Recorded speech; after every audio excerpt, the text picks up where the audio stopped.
Olá, a sugestão de hoje é para aqueles que gostam de ler romances. E trago um belo romance de uma autora sul-africana, Futhi Nitshingila, não sei como é que se pronuncia, e intitulado Eles Te Pegaram Também. Ele é uma edição conjunta do Bookster pelo Mundo com a TAG e a editora dublinense.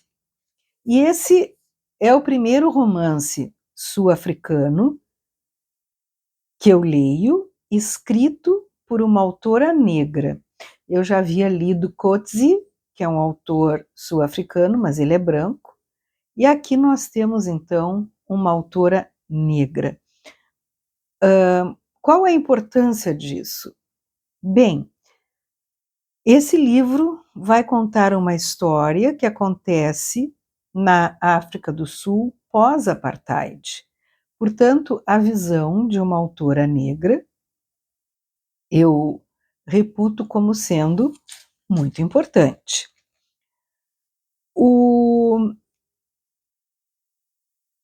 Até o início dos anos 90, nós tivemos na África do Sul um regime de segregação.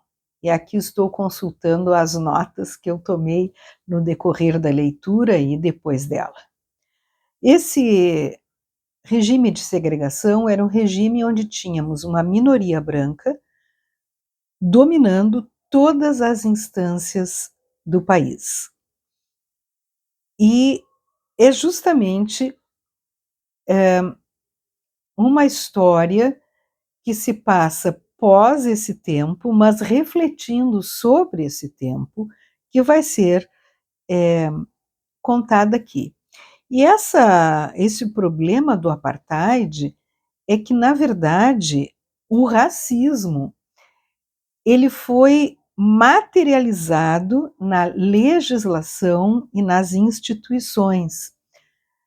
E, inclusive, Nelson Mandela é citado várias vezes no livro, e uma curiosidade, ele esteve preso por 28 anos por ativismo, sendo que, no final desses anos, um ativismo pacífico, mas, no início, um ativismo que o fez, inclusive, pegar em armas. E esse apartheid, ele afetou a todos, tanto a negros como a brancos.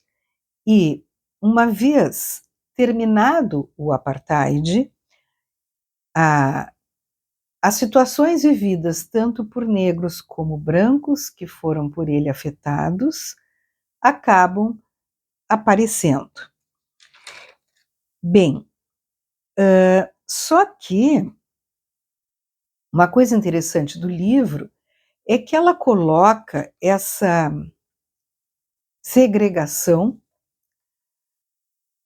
aparecendo muitos anos antes, quando ela conta ali, num capítulo muito legal, a história da Guerra dos Boeres. Então, vamos ver quem são os Boeres. A Guerra dos Boeres se dá em dois momentos, em 1880 até 1881, e de 1899 a 1902. Foi um conflito na África do Sul entre o Império Britânico e os colonos descendentes de holandeses, franceses e alemães, denominados Boeres ou Africâneres, que eram, na verdade, fazendeiros calvinistas que se estabeleceram no sul da África no século XVII. Na Primeira Guerra, de 1880 a 1881, os Boeres resistiram à anexação britânica de Transvaal e venceram. Já na Segunda Guerra, de 1899 a 1902, que foi motivada pela descoberta do ouro e de diamantes na região, nós temos os britânicos buscando o controle total. E eles utilizaram uma série de táticas e criaram os primeiros campos de concentração para prender mulheres e crianças boeres, o que resultou em mais de 20.000 mortes. Em 1902, terminou então esse conflito com o Tratado de Vereeniging, que extinguiu as repúblicas boeres, que foram então absorvidas pelo Império Britânico. Qual é o interesse do capítulo que vai nos relatar essas guerras muito anteriores ao apartheid? Esse capítulo vai nos mostrar que já existia uma questão racial entre brancos e negros, mas que, em vista dessa guerra, brancos e negros se uniram para enfrentar o inimigo comum. E aqui, no caso, é bem clara a situação de mulheres brancas e negras. Terminada a guerra, a questão racial retorna. Mas ela não era uma questão racial, digamos assim, institucionalizada pelo governo, que é exatamente o que vai acontecer no apartheid. No entanto, esse capítulo referente a essa situação com os boeres é muito importante para percebermos que existe uma questão de divisão bem anterior à questão do apartheid. Bom, então vamos mais exatamente para o enredo do livro. Existe uma personagem masculina chamada Sr. Madala e uma personagem feminina chamada Zoe, que são as duas grandes personagens da obra. O Sr. Madala, no momento em que nós vamos ler a história, é um velho que está numa casa para velhos, é um velho insuportável, ninguém consegue atendê-lo, e ele é um homem branco que fez horrores durante o apartheid, mas que, terminado o apartheid, continuou se valendo de suas benesses, porque continuou integrado às equipes, ou enfim, a quem estava no comando. Ele nunca contou todas as coisas que ele fez, mas ele carrega consigo uma culpa enorme por tudo que ele fez. A Zoe é uma mulher negra, uma enfermeira, que vai a essa casa de repouso e é a única pessoa que consegue tratar com o Sr. Madala. E aos poucos vai se firmando entre eles uma parceria, uma cumplicidade, de tal forma que eles se sentem à vontade um com o outro e vão revelando uma série de situações um para o outro.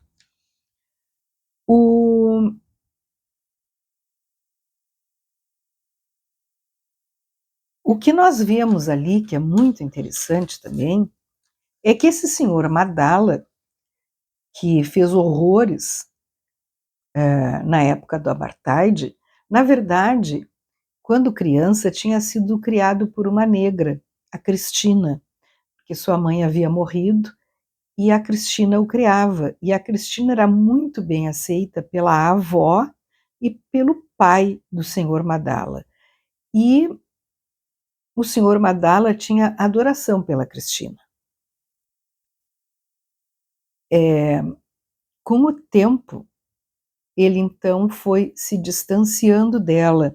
E aí nós temos um capítulo, uma parte de um capítulo muito interessante que eu vou encontrar aqui. Ó, o pai dele, após a morte da mãe, desesperado, vai para a guerra, que eu imagino que seja essa guerra dos boeres, e aí diz assim: anos se passaram depois da morte de minha mãe, e eu devia ter mais ou menos 7 anos quando meu pai voltou da guerra. Ele parecia imponente, autoritário e evitou beijos e abraços. Na verdade, era como se ele sugasse todo o oxigênio da fazenda. Cristina e Oumagrutji, que é a avó, pareciam pequenas e retraídas quando ele exigiu saber por que Oumagrutji resolveu desrespeitar a lei permitindo que uma preta morasse na sua casa e não no dormitório com as outras pretas. A preta em questão era a Cristina, a pessoa que vinha criando o filho dele e a quem ele respeitava antes de ter ido para a guerra. A expressão no seu rosto era tão animalesca que me agarrei às pernas de Cristina. Seus olhos pareciam me atravessar, e ele disse que estava de volta para me ensinar a ser um Van Rooyen de verdade. É o que eu sempre digo, a doutrina é uma invenção do diabo. Não sei se foram as trincheiras da guerra ou o veneno que se espalhava por todos os cantos do país, mas ele não era nada do que eu esperava. Não lembrava nem um pouco o homem que criei na minha cabeça a partir das histórias de Cristina. Senti uma mistura de medo e de admiração. Cristina bateu palmas. Eles te pegaram também, né? Tudo bem, mestre. Eu vou pegar o que é meu e voltar para o dormitório. Não quero ter problema nenhum com o Grutbas. Daí vem o título do livro, Eles te pegaram também. O que é isso? É a lavagem cerebral, é o discurso de ódio incutido nos brancos contra os negros. Né? Então, ela quer dizer para ele que ele, nesse tempo que passou fora, ele foi, entre aspas, envenenado por essa doutrina, ele foi doutrinado. Bom, e ele então, o senhor Madala, menino, ele fugia para visitar a Cristina no dormitório das negras, que era o seu afeto, a substituta de sua mãe, mas que ele parou de fugir para fazer isso no dia em que o pai o flagrou sentado com ela, comendo o caramelo caseiro que ela fazia. E ele então foi até o menino, arrancou-o da cadeira e aí a Cristina, de forma inflexível, disse a ele: Adrian Van Rooyen, pare de punir essa criança por coisas que ela nem sabe que existem. Você está me escutando? Estou te dizendo. Se as coisas continuarem assim, você nunca vai ter paz. Mas ele não desiste, diz para o menino que nunca mais quer vê-lo ali. E aí então o pai acaba mandando ele para um internato. Só que ele antes pede para se despedir da Cristina. Ele concordou, ele vai lá e se despede dela, mas quando ele volta também modificado por essa doutrina. Diz assim: o internato só fez consolidar a doutrina que ele havia enfiado em mim. E eu queria tanto me encaixar naquele lugar que eu me metia em apostas e brigas e fazia piadas racistas, me virando do avesso para ser aceito por parte do grupo. Quando entrei na puberdade, voltava para casa durante as férias, eu não conseguia mais olhar para o dormitório e ver Cristina me olhando de volta. No início eu olhava e acenava, mas assim que ela percebeu que eu estava tentando ignorá-la, ela deu uma risada que me rasgou inteiro. Ah, eles te pegaram também. Sempre lembre da verdade nua. Ela vai sair da água a qualquer momento. E aí ele diz: nunca mais voltei a ver Cristina depois disso.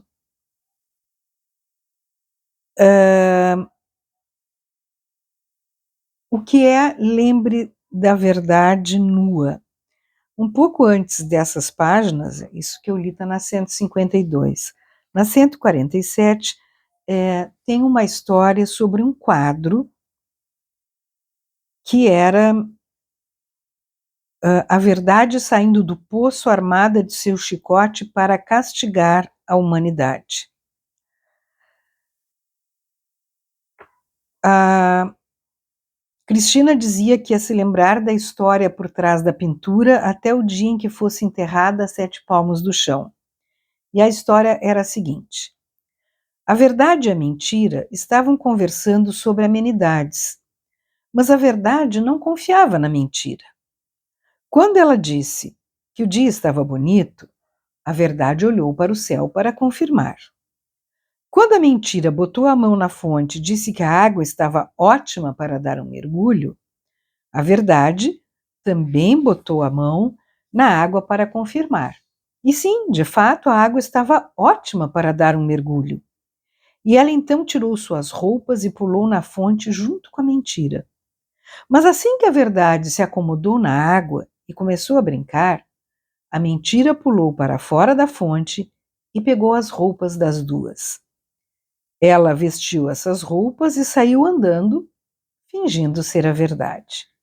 A verdade também pulou para fora da água, furiosa por ter sido enganada pela mentira e exigindo suas roupas de volta. As pessoas, no entanto, a censuraram por ela estar andando pelada e ninguém se interessou em ouvir suas explicações. As pessoas preferiam a mentira vestida de verdade. Elas não queriam ver a verdadeira verdade nua. E por isso, a verdade nua voltou para a água e afundou nas profundezas. Lá bem no início do livro, nós temos o seguinte. Onde é que está? Onde é que está? Onde é que está? É alguma coisa também sobre a verdade que eu não estou encontrando.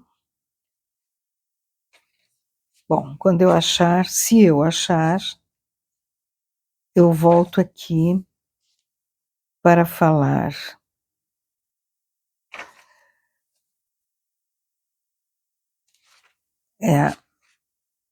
Bom, então, o que nós temos aqui? O senhor Madala nunca conseguiu contar a verdade, mas ele carregava uma culpa imensa. E a Zoe também passou, ela e sua família, por muitas situações sobre as quais ela também não tinha conseguido falar ainda. O que acontece é que, no final da vida, o senhor Madala depende totalmente da Zoe. É ela quem cuida dele, mas é também ela quem conta a sua história pessoal, dela, Zoe, com todas as perdas sofridas no regime, e que conta também a história do senhor Madala. Algumas pessoas acham essa relação entre eles um pouco improvável, porque tendo ela tido tantas perdas e passado por tantos horrores, ela não mostra em nenhum momento indignação nem contra o regime, nem contra o senhor Madala, que ali naquele momento é um representante desse regime. Nós temos, encontrei aqui, nós temos na epígrafe do livro o seguinte,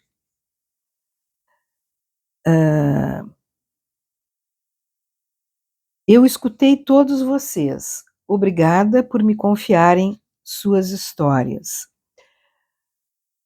E também temos uma outra que diz assim, da Toni Morrison, o ato de escrever era importante demais para mim, eu não podia abandoná-lo, só porque as chances de ser levada a sério eram pequenas.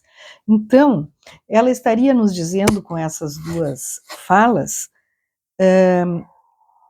que ela estaria nos trazendo ali no livro verdades de pessoas que nunca foram escutadas, tanto das pessoas que sofreram o regime, como aquelas que se safaram do regime no término deste. Bom, a questão da culpa do Sr. Madala, que o, de certa forma, humaniza, também é visto por muitas pessoas como um problema, porque ele diz ali que essa culpa que ele carrega com ele é o seu maior castigo. Alguns leitores acham que ele teria sido realmente castigado se ele tivesse sido preso e tivesse respondido pelos seus atos. No entanto, uma outra corrente de leitores acha que no final da vida, quando nada mais resta à pessoa além das suas memórias e da sua consciência, esse remorso, essa culpa é capaz sim de ser um grande castigo. Então, é um livro bastante interessante que vai nos contar a questão da África do Sul pós-apartheid. Tem muita coisa para dizer sobre o livro, mas também aí vira spoiler, né? E depois de ler este livro, do qual eu gostei muito, eu soube que a autora já tinha um outro livro publicado aqui no Brasil, que passou assim sem muito alarde, chamado Sem Gentileza. E é em busca dele que eu vou, e logo, logo trago notícias dele por aqui. Então, a sugestão de hoje é Eles Te Pegaram também, da autora sul-africana Fut Ntshingila, da editora dublinense e do Bookster Pelo Mundo com Ataque. Vale a pena. Boa leitura.